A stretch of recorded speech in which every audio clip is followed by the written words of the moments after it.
a miraculous moving love story to commemorate the establishment of the first love. Archive. Hello, everyone. The story I'm going to tell you tonight is really special. This is not just a love story. This is a story about how the small acts of kindness we inadvertently throw around as we live can transcend time and space and create miracles. In December 2005, an unusually cold winter arrived in Seoul. Those were the days when ice froze over the Han River, and people's breath rose like white smoke. Lee Jun-hyuk, a 25-year-old student at Seoul National University's Department of International Studies, was heading to campus early that morning, as he always did. He was wearing a black padded jumper with a scarf wrapped around his neck and holding a cup of hot coffee in his hand. Jun-hyuk has always been a young man with many dreams. Seeing the inequality in the world broke my heart, and I dreamed of one day living a life of helping those in need through international relief work. That morning, at the bus stop, Jun-hyuk saw a woman. She was a blonde Western woman, shivering from the cold. Even though she was wearing a thick coat, she was holding her purse in her hand and counting coins, her expression looking somewhat puzzled. "Excuse me." Jun-hyuk turned his head at the voice. Although it was awkward Korean, the voice was warm. A blonde woman was talking to the bus driver. "I'm sorry. I'm 1,001 short." Her name was Emily Johnson, a 22-year-old American exchange student. Growing up in a small town in Oklahoma, she always wanted to see the world and was particularly curious about Eastern cultures. That was also the reason I applied to the Seoul National University Exchange Student Program. But life in Korea was harder than I thought. Not only was there a language barrier, but there were also significant cultural differences. We were not financially well off. That morning, Emily had to go to the bank to pay her tuition. But when calculating her transportation expenses, she discovered she was 1,001 short. It was less than $1 in America. But it was a big deal to her at that moment. "I'm sorry, please wait," as Emily was panicking again, searching through her purse. She heard a voice behind her. "Please do this." Jun-hyuk took 1,001 coin out of his pocket and handed it to the driver. Emily turned her head in surprise. A tall, handsome Korean man was looking at her with a bright smile. "Thank you so much. Thank you so much." Emily's face brightened. Her Korean, mixed with an American accent, warmed the morning air. Jun-hyuk thought he would never forget that moment for the rest of his life. Her smile was warm and sincere, like the winter morning sunshine. "No, it's okay," Jun-hyuk replied. And the bus arrived. The two got on the bus together and happened to sit next to each other. On the bus, Emily continued to express her gratitude. "Thank you so much. My name is Emily Johnson, and I am an exchange student from the United States. My name is Lee Jun-hyuk. I am a student at the Department of International Studies at Seoul National University. Nice to meet you." Emily smiled again at Jun-hyuk's polite greeting. "I'm studying Korean really hard, but it's still difficult, especially everyday things. like calculating transportation costs. How is life in Korea? Emily was lost in thought. For a moment at Junhyuk's question, it's beautiful. It's a really beautiful country. But sometimes I feel lonely and confused. Because of cultural differences. In America, people are quick to talk to strangers and offer help. But here, I didn't have much of that experience at first. Then Emily added with a slight smile. But when I experience something like today, I feel the warmth of the Korean people. I'm really grateful. Junhyuk was touched by her honesty because I was able to understand the loneliness and difficulties that living alone in a foreign country can cause. I also want to work abroad someday, like in international relief work. So, as a foreigner, I think I can understand the difficulties faced by people living in Korea. International relief work, what a wonderful dream. Emily's eyes sparkled. I'm also studying to become a doctor. Someday, I want to do something that can help people in need, especially those suffering from war or disaster. The two were surprised to find that they had similar dreams and values. Although it was a short bus ride, we had a natural conversation as if we were old friends. When the bus arrived at the main gate of Seoul National University, the two could not hide their disappointment. Thank you so much, Junhyuk. I think today will be a good day. I had a really good time. Have a nice day, Emily. The two went their separate ways. But Junhyuk couldn't forget Emily's smile that day. Even during class, I kept thinking of her, and her warm voice lingered in my ears. That night, Junhyuk opened his diary. I met someone special today. Emily, an exchange student from the US, was panicking over 1,001. And I just gave her a little help. But her smile changed my whole day. Can a smile like this change the world? I felt while talking to her that we have similar dreams. Will I ever be able to fulfill my dream of living a life helping those in need? Meanwhile, Emily returned to her dorm and told her roommate about the day. It was really amazing. I was panicking because I was short 1,001, but a Korean male student behind me naturally helped me out. As if it was nothing. I've received this kind of kindness before in the US, but it was so heartwarming to meet someone who so naturally helped me in a foreign country, especially when my language skills were limited. That night, Emily wrote an email to her parents. Dear Mom and Dad, I had a really warm experience in Korea today. It was a small kindness, but I realized how much it could mean. And while talking to that Korean student, Junhyuk, I realized that we have similar dreams. I dream of making the world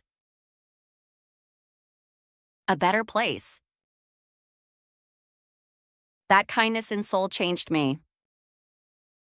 In the spring of 2006, Junhyuk became a third-year university student. While majoring in international studies, he was studying poverty in developing countries and international relief in greater depth. After meeting Emily, his dream became more concrete. I want to change the world. Junhyuk said this in an interview with the international relief organization Bridge of Hope. The interviewers were impressed by his sincere answers, and Junhyuk was able to secure An internship opportunity. During his internship, Junhyuk volunteered at an orphanage in Cambodia.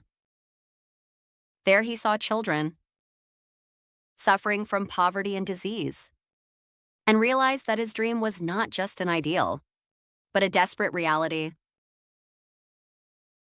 In 2008, Junhyuk graduated from college and officially joined Bridge of Hope. His first overseas assignment was to Sudan, Africa. In a land devastated by civil war, Junhyuk lived with refugees and carried out relief work. Meanwhile, Emily returned to the United States. After completing her exchange program in Korea in 2006, I was preparing to go to medical school. After completing my pre-med course at the University of Oklahoma, Emily, what did you learn in Korea? Emily answered her parents' question with a confident voice. I learned the power of good deeds. How much of a difference can a small kindness make? And I really gained the confidence that I wanted to live my life helping people. But life in America wasn't always smooth sailing. Preparing for the medical school entrance exam wasn't easy, and there were financial difficulties. Emily paid for her tuition by volunteering at a hospital during the day and working part-time at a restaurant at night. Emily, you seem to be overdoing it lately. Are you okay?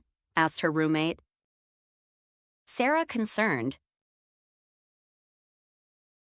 It's okay, I have a dream. Someday I will become a doctor who can really help people. I especially want to find fulfillment in caring for those suffering from war or disaster. This is my true heart and dream. In 2009, Emily was finally accepted to medical school at Johns Hopkins University School of Medicine. The day she received her acceptance letter, she thought of the Korean student she had met in Seoul 4 years ago. Is Junhyuk also achieving his dream? In 2010, Junhyuk participated in relief efforts for the Haiti earthquake. In the ruins of Port-au-Prince, he met countless people at the crossroads of life and death. We worked 16 hours a day, dedicated to rescue operations, but there were too many lives we couldn't save. Junhyuk, you look like you're having a hard time, the senior who came with me said worriedly. Junhyuk answered, looking at the rubble of the collapsed building. Senior, I sometimes think, I wonder if what I'm doing is really meaningful. So many people are dying, and I can only save so many. Still, there are people who survived thanks to you. So that alone is meaningful. That night, Junhyuk wrote his diary in the tent. Many people left today too. But today too, a new life was born. I have to keep doing this. The American student I met in Seoul 4 years ago is probably also working hard toward his dream. We may be on different continents, but we will live with the same heart. At the same time, Emily was finishing her second year of medical school, studying anatomy, physiology, and pathology. 12 hours a day was her daily routine. But she had a bigger goal.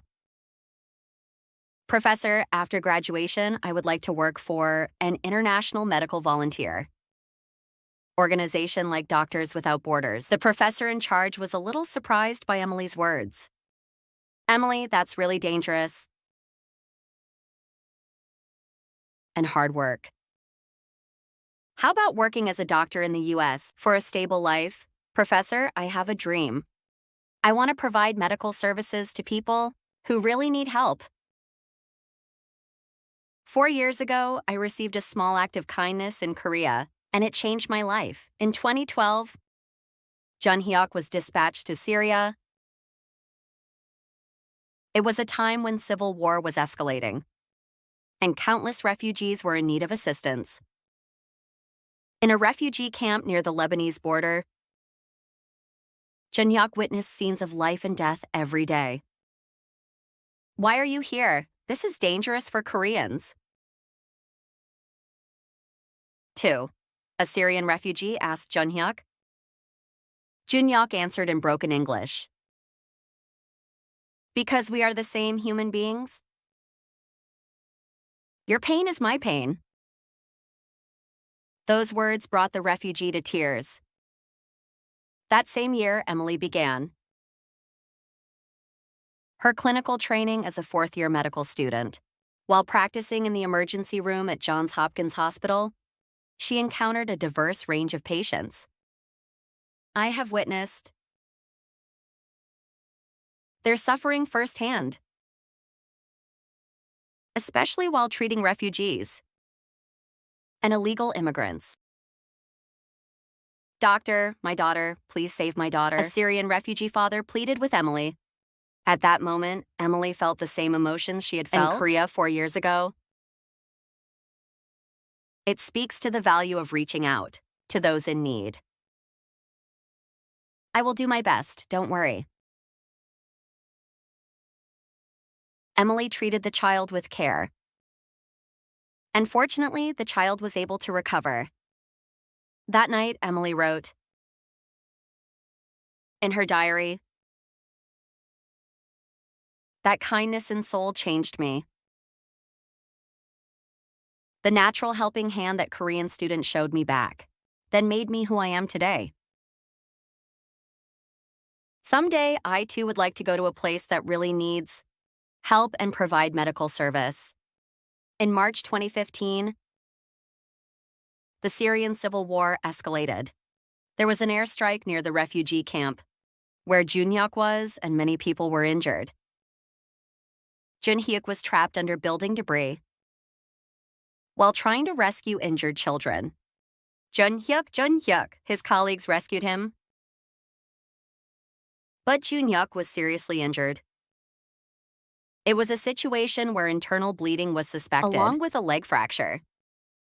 Temporary medical staff provided first aid, but the patient required further examination. "We need better medical facilities. His condition is serious," a local doctor said with concern. A few days later, a more shocking fact was revealed. After a detailed examination, Junhyuk has developed symptoms of acute lymphoblastic leukemia. It appeared to be a combination of long-term stress, a harsh environment, and the shock of this accident. "Why me, of all people, now?" Junhyuk muttered in the hospital room. "I've lived my life diligently, helping people, but when I found myself in need, I felt lost. I contacted my parents in Korea. My mother burst into tears as soon as she answered the phone. Junhyuk, Mom is going now. Come back to Korea and get treatment." However, Junhyuk's condition made long-distance travel difficult. It was a situation where I had to receive treatment locally. At the same time, Emily, who had just graduated from medical school in the United States, was about to begin her residency, but then Doctors Without Borders, MSF, received a request to send emergency medical personnel to Syria. "Emily, are you sure you want to go? Syria my is parents too dangerous." Strongly advised against. But Emily's resolve was firm. "Dad, Mom, I have a dream. My dream is to provide medical services to people who really need help. That's also why I became a doctor. But daughter, you can help people in America too." Her mother's concerns brought Emily back to her experience in Seoul 10 years ago. "Mom, 10 years ago in Korea, I received a small kindness. That kindness back then changed my life. Now is the time for me to show that kindness. I can help. Ultimately, Emily decided to go to Syria, despite her family's opposition. It was a short-term, 3-month medical mission. In April 2015, Emily arrived at a refugee camp near the Syrian-Lebanese border. In a situation where there was a severe shortage of medical staff, she cared for patients for 16 hours a day. Doctor, can you understand us? You are American, right? At first, the refugees were suspicious of Emily, but they gradually began to open their hearts to her as they witnessed her sincere treatment and care. One afternoon, Emily was called in with an emergency. Dr. Emily, I have an emergency patient. I'm a Korean relief worker, and I have leukemia symptoms. Emily was rushed to the emergency room. The moment she saw the patient lying in bed, her heart seemed to stop. It was the man I met on a bus in Seoul 10 years ago. You Seoul bus? Emily's voice trembled. Junhyuk heard the voice. In his hazy consciousness, it was a familiar, all too familiar voice. Emily? Emily Johnson? Junhyuk's eyes slowly opened, and the two faced each other again, 10 years having passed. Tears welled up in Emily's eyes. Is it really you, Junhyuk? I can't believe it. Is this a dream? The two were silent for a moment. They met for 1001 on a cold winter morning And in now they're Seoul meeting 10 again years on a ago. battlefield. On the other side of the world, you became a doctor. You really achieved your dream. Emily wiped away her tears and answered, Junhyuk's weak voice. You became a relief worker too. And we both achieved our dreams. Emily became Junhyuk's attending physician. Acute lymphoblastic leukemia was a serious disease. But with proper treatment, it was curable. The problem was that it was difficult to obtain sufficient medical equipment and medicines in war-torn Syria. Mr. Junhyuk, the treatment won't be easy. But don't give up. I will definitely make you better. Thank you, Emily. But why do you do this to me? Because of 1001 10 years ago? Emily thought for a moment. At Junhyuk's question, that 1001 saved me? Now I save you. Now it's my turn to save you. Emily took care of Junhyuk day and night. Even when Junhyuk suffered from the side effects of chemotherapy and lost consciousness due to a fever, she stayed by his side. Emily, why are you so kind? It was like that 10 years ago, and it is like that now. No, it's you who is good. Just as you naturally extended a helping hand to me 10 years ago, you are still living here helping people. The two talked a lot while receiving treatment. The paths we each walked over the past 10 years, the times we worked towards our dreams, and the difficulties we faced along the way. Emily, to be honest, there were times when I felt doubtful. Is what I do really meaningful? There are so many people suffering, but there are so few I can save. I've thought about that too. When I was studying in medical school, and doing my residency, I wondered if I could really change the world, but now I know. We can't change the whole world. But we can change one person's world. One night, the sound of shelling was heard, outside the camp. Emily grabbed Junhyuk's hand in fear. I'm scared. It's okay. Emily, I'm here. Junhyuk held Emily's hand tightly. At that moment, both of them felt it. As Junhyuk's health gradually recovered, the two spent more time together, realizing that this was not just sympathy or gratitude. Emily taught Junhyuk medical terminology in Korean, and Junhyuk taught Emily basic Arabic. Junhyuk, the kindness you showed me 10 years ago really changed my life. Since then, I've always thought, I hope to be someone who can show that kindness someday. Emily, I'm actually learning from you. What true dedication is, you defy your family's wishes and come to this dangerous place to care for strangers. You're not a stranger.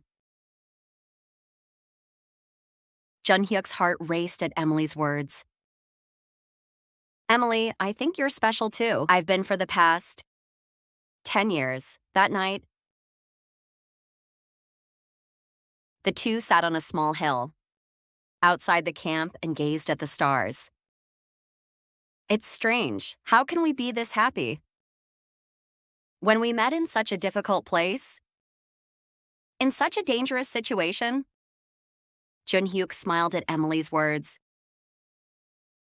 Maybe it's because we share the same heart? A desire to help others. A desire to make the world a better place. Even if just a little. Junhyuk, I love you, Emily said cautiously. Junhyuk took her hand. Emily, I love you too. I've been waiting for someone like you for 10 years, maybe even longer. They healed each other's wounds and felt a deeper love. Junhyuk's leukemia was also improving thanks to Emily's dedicated treatment and love. As a doctor, I'm amazed at how quickly you're recovering. Is it the power of love? That's right. Because you are here, I want to live. In the spring of 2016, Junhyuk's health was fully restored. It was a recovery that even surprised the doctors. It was a miracle created by Emily's dedicated care and the deep love between the two. Junhyuk, it's truly a miracle. Now I can live a normal life. At their colleagues' words, Junhyuk and Emily hugged each other and shed tears of joy. Thank you, Emily. Thank you so much. We got through this together. Together, the two decided to return to Korea. After completing relief work in Syria, Emily also decided to continue her international medical volunteer work in Korea. In the summer of 2016, the two returned to Korea. It was the Seoul I first met 10 years ago. Two people were sitting in the garden of Seoul National University Hospital. Emily, this isn't far from where we first met. That's true, that bus stopped from 10 years ago, Junhyuk said seriously, holding Emily's hand. Emily, you are my miracle from that 1001 10 years ago to saving my life in Syria.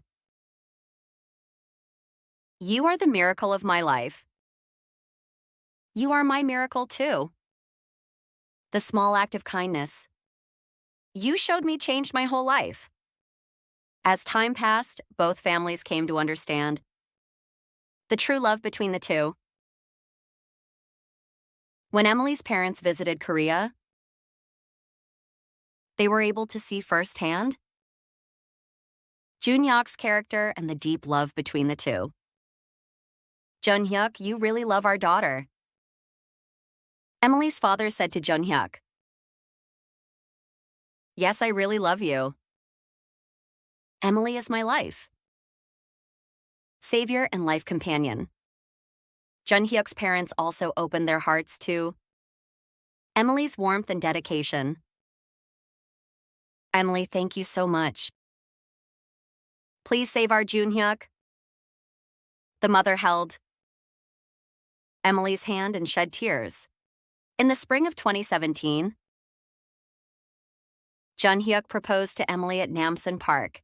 It was the same spring as when we first met 10 years ago. Emily, when I gave you 1,001.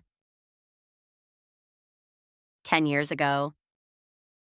I had no idea it would change both of our fates, but now that I think about it, I think we were connected from then on.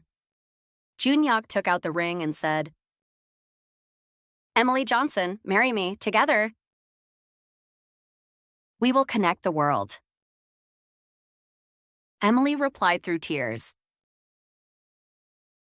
Yes, Junhyuk, let's be together forever. There, overlooking the tower, the two made a promise. Let's overcome any difficulties together. And in the fall of 2017, the couple held their wedding in Seoul, determined to continue helping those in need. Guests from Korea, the United States, and around the world attended. Even colleagues I worked with in Syria and refugees I rescued sent me congratulatory messages. Today we promise each other, no matter what comes, we will face it together. The guests applauded. Junhyuk's vow. I promise to love you in good times, as well as bad, in sickness, as well as in health. Emily's vow brought many to tears. I felt this while listening to this couple's love story. How can a small kindness grow into such great love? Just 1,001 has the power to connect continents, a guest said in his congratulatory address. Emily's family laughed as they ate Korean food and Junhyuk's Korean. Friends congratulated him, saying, you really bridged cultures across continents with just 1,001. Everyone, thank you for listening to Junhyuk and Emily's story so far. It was a story that showed how one person's act of kindness could connect two continents, transcend war and disease, blossom into an eternal love, and how that love could create even more miracles.